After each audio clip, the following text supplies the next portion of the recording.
Hello students, welcome back to my class. After a long time, we are going to discuss something from your syllabus. So, welcome to the 5th sem class of English major, and I am going to discuss about the third paper, that is the essay paper. And from this paper, today particularly I am going to discuss about the first essay, The Aims of the Spectator by Joseph Addison. So before going to the essay, we will discuss about Joseph Addison, The Aims of the Spectator, the essay, and the contemporary time, its literary trend. So all of you know, as students of English literature and literary history, that Joseph Addison belongs to the post-Restoration period of English literature. And he was one of the prominent prose writers of this period, where his contemporaries were like Richard Steele, Daniel Defoe, and other writers who contributed significantly to the development of English essay or the periodical essay. Among them also we find another stalwart, that was Jonathan Swift, with his very great quality of satire. However, coming back to the period, first let us discuss about the period, the post-Restoration period, which roughly constitutes the first half of the 18th century from 1700 to 1750. And it was a period which was like any other English period, English literary period, was a reaction against the previous one. So the previous period, the Restoration period, as you know, was a period of frivolousness, immorality, licentiousness, very intense and bitter satires, rivalry between political and literary rivals. And this period was having a very reprehensible attitude towards the different groups of the society. The society was not in a very healthy condition during this period. So the post-Restoration period wanted to revive, wanted to bring back refinement, culture, and morality in particular. Therefore, the writers, the poets of this period, and particularly the prose writers, made a good effort through their writings, which are very rational, which exhibit greater clarity of purpose and thought, as well as the blending of the binaries, bringing a sort of balance between the two extremes. And this period, as we see, is trying to make the society rescue itself from the foliage and vices of its previous one. And we also find that the writers of this period are developing very agreeable tone. The tone is very agreeable without being aggressive. And they have discarded the rigidity of thought and ideas in favor of a more approachable, more friendly, more humorous presentation. And during this period, now we will discuss about the development of periodical essays. Periodical essays, if you enquire, you will find the periodicals which were the writings that appeared 2 to 3 times a week. Now,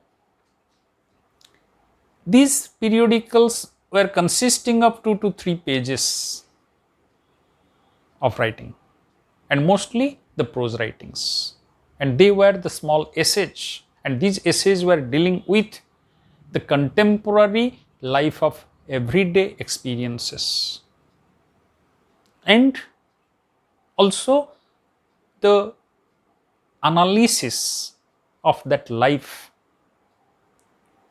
through which the writers were trying to bring refinement, to bring a true spirit of gentlemanship or gentry.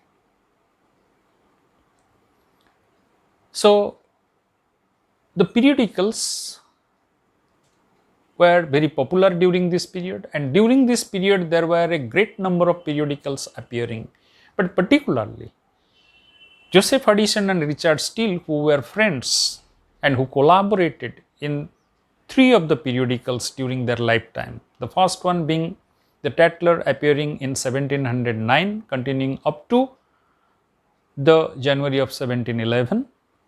The second one was the Spectator, appearing from March 1711 to the December of 1712. And the third one was the Guardian, appeared from 1713 for a very short period. And through these 3 periodicals, they established a new tradition, a new standardization of periodical writing.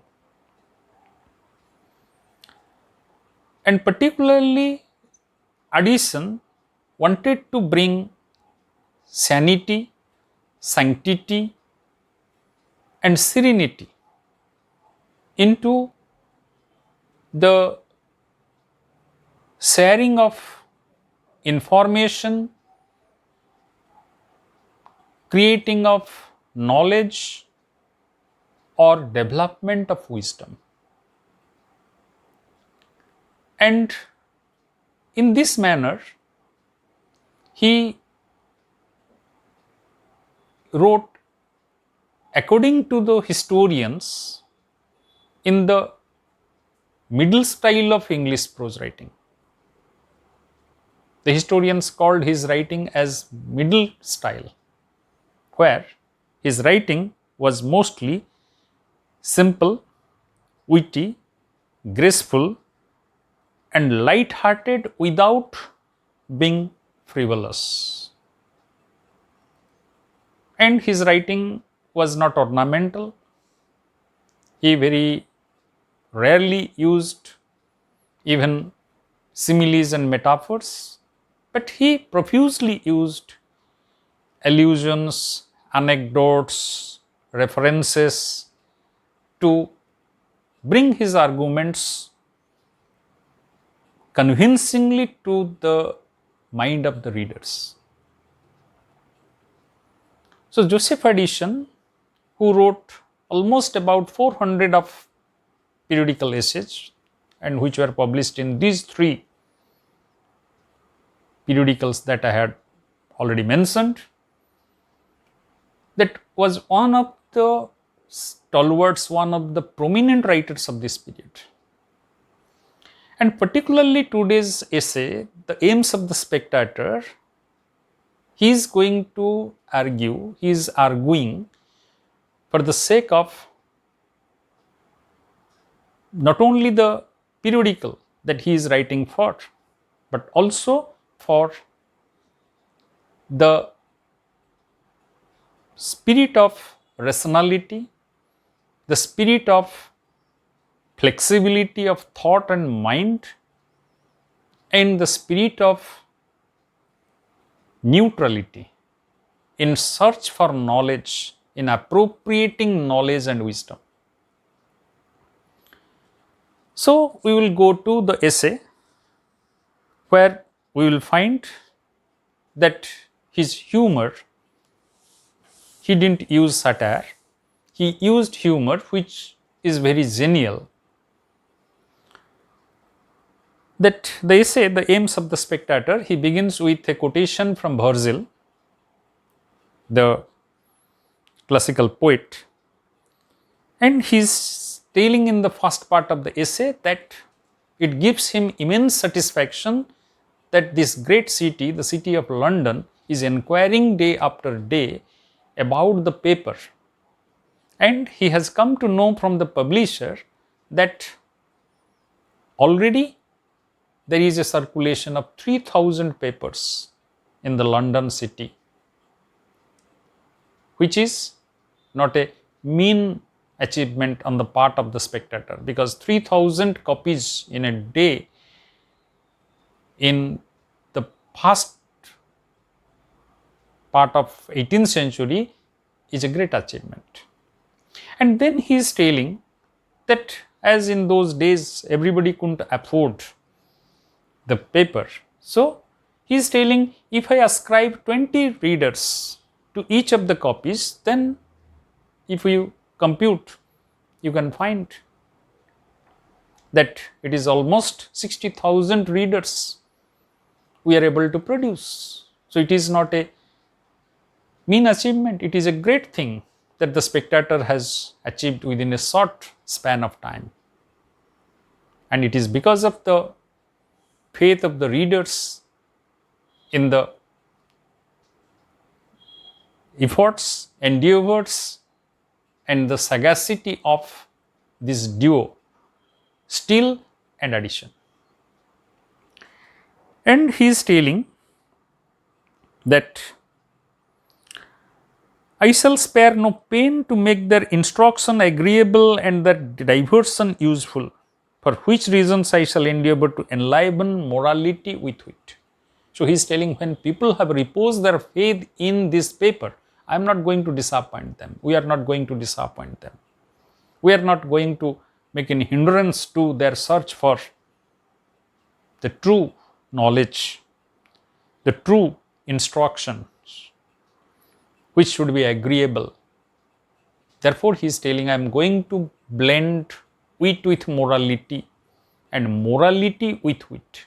Why? Because this is a criticism against the spirit of restoration. In restoration, the writers, the society in general emphasized on wit and without emphasizing on morality. Therefore, it was a period of great immorality, licentiousness.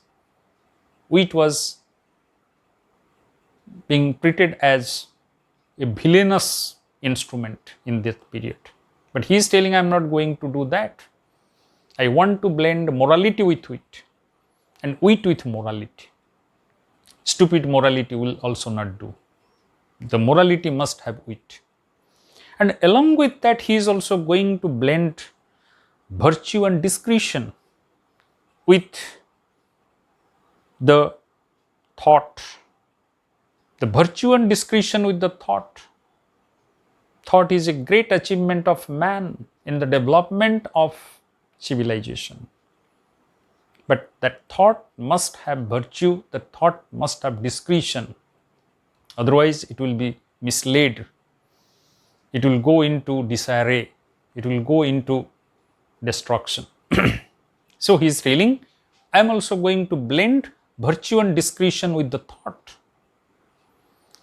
And he is also being critical of that period by telling that I have recovered them out of that desperate state of vice and folly into which the age is fallen. I want to rescue my fellow brothers who are there in the English society from the vices, from the folly they have fallen into through the restoration spirit of extreme enthusiasm, extreme bitterness, extreme rivalry in everything. So I want to rescue them from that through my paper. So the purpose of the Spectator are these things: to rescue the people, the society from the pitfalls of the restoration characteristics, immorality, frivolousness, licentiousness, bitterness, etc. And he is telling that it was said of Socrates that he brought philosophy down from the heaven. He is telling, you know Socrates, the great Greek philosopher, who is considered as the first great man from whom the Western civilization began. Socrates can be considered as the first person from whom the new thought came. The new civilizational thoughts emerged. And Socrates claimed, because he was treated as a madman by his contemporaries, Socrates told that I have brought philosophy from the heaven. And this philosophy is for common man. So in the same spirit, Addison is arguing that I am trying to bring out the philosophy from the books. The books are having philosophy in his period, but these books are within the library. The library, people were boasting in those days. People were competing with each other in presenting themselves as great people with knowledge and all that, by storing books in their library, boasting of their library. But how many of them have gone through those books or realized their proper knowledge, or that knowledge is being useful for the society? So he is telling, I am going to rescue those philosophies from the closets, from the libraries, from the schools, from the colleges, for the benefit of the common man. How? By writing about those philosophies through common examples, through day-to-day examples, for the purpose of the common man. I am going to be the mediator between the high philosophy and the social knowledge by bringing down the high philosophy to the social level in my writing. So he is giving allusion to the historical character Socrates here. And how he will bring it out? He will bring it out to the coffee houses, to the tea tables, and to the assemblies and clubs. Because you know, that period, it was a period of clubhouse culture, coffee house culture, tea culture. People were having elaborate tea sessions, and assemblies means people are gossiping together. So he is telling, when they will be gathering there, they will be having this spectator in their hand, and they will be coming to discuss about these useful knowledges, useful ideas, instead of gossiping about the scandals, the criticisms, the bitterness, which was the dominant feature of Restoration period. So he's trying to refine his society, he's trying to refine his people, the English people, through his writing. That is the purpose of the Spectator. And he is telling, I would therefore in very particular manner recommend these my speculations to all well regulated families that set apart an hour in every morning for the tea and bread and butter. So he is telling, therefore I request those people who are going to coffee houses, those who are going to clubs, they will be reading those papers. But those people who at their home are having elaborate tea sessions, because in those days the emerging middle class was acquiring the new culture of having elaborate tea sessions as a state of gentlemanship, gentry. So he is telling, I request them, when they are having their morning tea, morning breakfast, instead of talking about the scandals of their neighbors, their friends, or discussing about some useless matters of the neighboring countries or others, they should make the Spectator one of the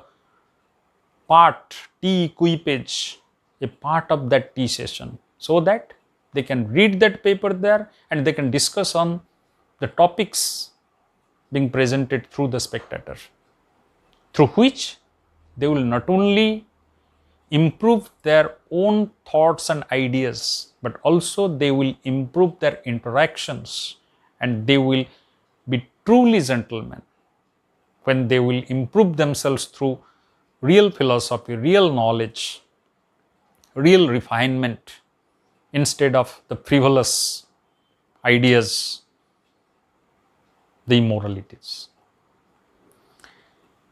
And then he is giving another reference, another allusion to Sir Francis Bacon. You know Sir Francis Bacon, who was the pioneer English prose writer during the Elizabethan period. And Bacon had once compared good books with that of the Serpent of the Moses. Here I will just tell you about the Moses and his serpent in a very short manner. This is an allusion to the biblical incident which is depicted in the Old Testament. Moses, one of the Holy Spirits in the Old Testament, whose people were enslaved by the Egyptian emperor, the Pharaohs, for thousands of years. And Moses got the commandment, 10 commandments from the God on the Mount Sinai. And among that he also got few powers, and one of his power was he received one magic stick from the God, which the God promised to be the instrument in releasing his people from the clutches of powerful Pharaoh. So, when he came to the court of Pharaoh, the Egyptian emperor, and demanded that his people must be released, the Pharaoh ordered his magicians, powerful magicians of Egypt, in his court, and they attacked Moses through their magic wands, by throwing the magic wands, and they were becoming snakes and going and attacking Moses. And Moses at that moment threw down his own magic wand given by God, and it became a huge serpent, and it devoured all the serpents of the magicians, and again returned back to the hand of Moses as the magic stick. So in this way what happened? Moses took away all the magical powers of the magicians, made them powerless. And the subsequent thing you can read, or if you know, that he took away his people from the clutches of Pharaoh through the power of his magic stick. So anyway, Sir Francis Bacon was referring to that biblical allusion in comparing good books with ordinary books. And he was telling that when a good book appears in the market, it devours, it makes the ordinary books disappear. People won't go for the ordinary books because they will go for the good books. So bringing that argument forward, Addison is arguing that when the Spectator arrives in the market with its good intentions, with its good stops, with its good thoughts, moralities, balance, etc., then what will happen? All other ordinary papers or periodicals, they will disappear.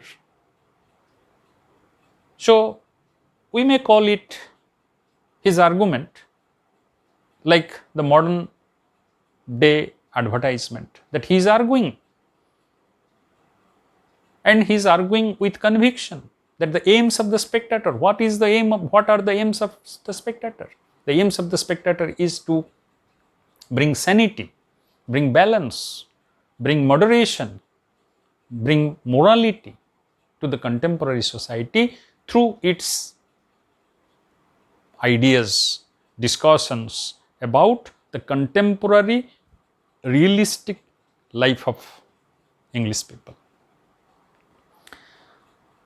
And he is telling that the other papers or the periodicals which will disappear, why they will disappear? Because they are going to serve these people with the remote stories from Moscow, Muscovy, the present day Moscow in Russia, and Poland. In those days, in 18th century Europe, Moscow and Poland were considered as either uncivilized or half civilized states, having very queer type of people, queer type of behavior. So they were being presented as amusing stories for the people of England and people of Europe. So he is telling, instead of getting engaged in these nonsensical, farcical things of no relation to their own life, people of England, people of London in particular, can read the Spectator, which is bringing to them, to their own mind, the reality of their own society, where they can find their own follies, where they can discover their own weaknesses, where they can discover their own strengths and what to emulate and what to leave behind. Therefore, he is telling, instead of learning, instead of picking up ignorance, passion and prejudice being popularized by these other periodicals which conduce hatred, enmities, etc., people should go for the Spectator, because Spectator is really going to make them more balanced individuals, make their society more cultured, more refined. Instead of criticizing, instead of scandalizing others having their defects or whatever it may be, if we can focus on ourselves, then we can improve ourselves. So that is the argument of Addison, and he is telling the Spectator is going to serve all these materials. So my readers, you please follow all these things, you please stick to the Spectator. And once you go through the Spectator, you won't be falling for any other periodical, because they are not going to serve you with these useful philosophies, these real thoughts, these real ideas which are going to help you improve yourself, bringing you out of your ignorance, dissolving your passions for moderation, dissolving, taking away your prejudices for the truth of the day. So these are the arguments in favor of the Spectator, and he is having also other arguments. But for today, we will remain here. You read that, and in the second part, I am going to discuss about the rest of the essay and what are the other aims of the Spectator. Thank you.